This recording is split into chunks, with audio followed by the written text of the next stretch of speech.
National Report Court is in session. For today's case, we take you to Chicago, Illinois. A live look here, courtesy of EarthCam.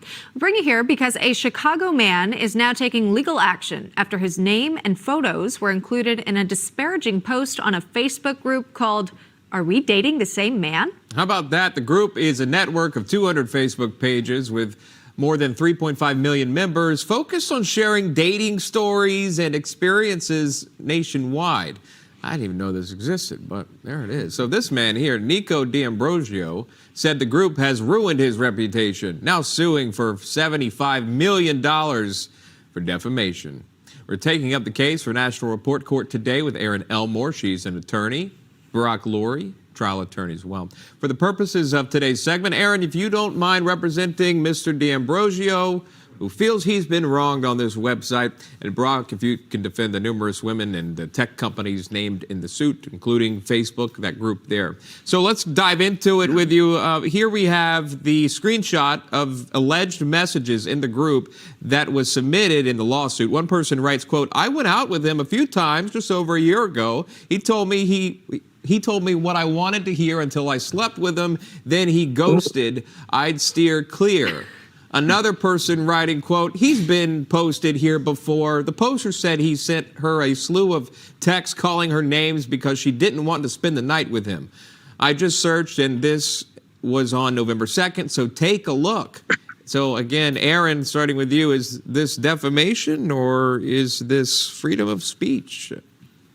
Well, the truth is always an absolute defense here. But if Nico wants to make the claim that this is defamation, there's two kinds, slander and libel. This isn't spoken, so it's not slander. It would be libel. He would have to show that these statements are not true and that he suffered damages. So you're not going to win if you sue Meta because of Section 230 of the Communications Decency Act basically shields these kind of content. Actually, they're not providing the content, but when they sort of host the platform. But I think the biggest challenge here is damages. How was he harmed? 75 million, although I'm representing him, seems a little high. Yeah, no doubt about it. Oh, my goodness gracious. But Barack, as Erin pointed out, Meta might be off the hook, but it's not just Meta. It's also the women who are going through this here and a GoFundMe, apparently. So walk us through the defense. Well, okay, so there are two separate issues. The Facebook issue is a 230 of the Community Decency Act, and that would immunize Facebook from any third-party information that's put onto Facebook in this group. So let's put that aside. As to the women who are saying these things, there is an actionable matter associated with this, but they still have to prove truth, that these are truthful statements about him, that they were not maliciously false. and that is a big challenge for this man.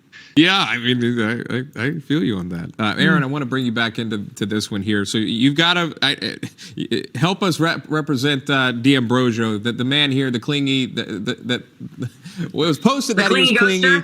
It was the clingy ghoster. Clingy yes. ghoster. Let's say that. The alleged ghoster. Clingy ghoster. I want to be fair here if he's watching. But it's a real suit. And when you look at the suit and all the people that are being sued, it's all the women, obviously all the Facebook entities, Meta as well. But if you look on this thing here, what do you call it? Little thread thing. The page, excuse me. Are we dating the same guy? If you scroll through this whole entire thing, one of the lists on here, or through the list, it says no libel.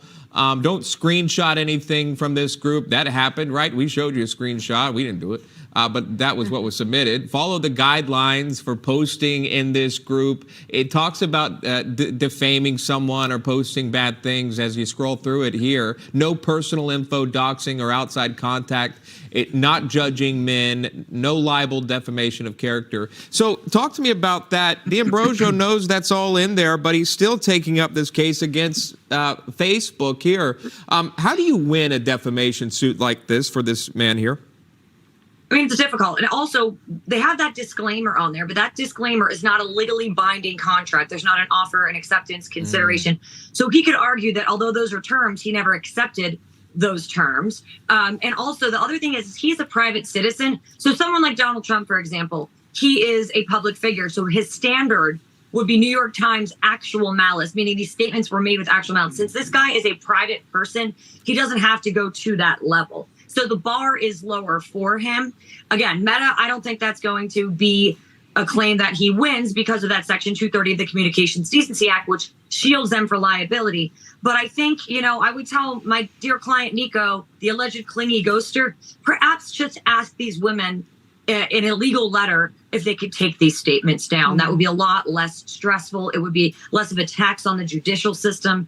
He would get what he wanted out of the situation. But now it seems like my client really wants a payday, and it's going to be an uphill battle to get it. Yeah. Well, Barack, again, if you want to really take this to the next level, you're going to have to expose maybe some text messages that you don't want out in the public. I mean, did this guy think it through? Maybe the girls, they've got the facts to back up their statements. Yeah, if they have the facts or anything that's reasonably connected to the facts, it doesn't have to be 100% correct. It just has to be mostly correct, for example, or a question of opinion. By the way, from both attorneys, Aaron and Barack, stand by. Wanted to welcome in now fellow attorney Tom Del Beccaro. He's been listening in, going to play judge and jury in this one. Tom, where do you land? Well, I don't know how he's going to get a future date if he's advertised all these problems. Yeah. But I think if I was a judge, the reality is if someone says I'd steer clear, that's their personal opinion. And personal opinions are not actionable. As for the truth, you have 50 people. You're going to have to go through each one of those 50 people. And was it true or not that he had relations with them and then, quote, ghosted? If it's true, they're off the hook. So this is going to take a long time winding through my courtroom to go through all 50 people. But I also wouldn't want 50 women sitting on the left-hand side or the right-hand side where the defendants sit, and the left hand is the plaintiffs. So in the immortal words of some TV executives, stay tuned. This is going to take a while. Well, maybe the one he ghosted will finally get some closure out of this. If they end up meeting, maybe he gets that. Trying to look at the positive. Oh, my goodness. Great stuff, everyone, today. Thank you so much, Aaron and Barack. And Tom, with that, National Report Court is adjourned. All right, that was a good case today.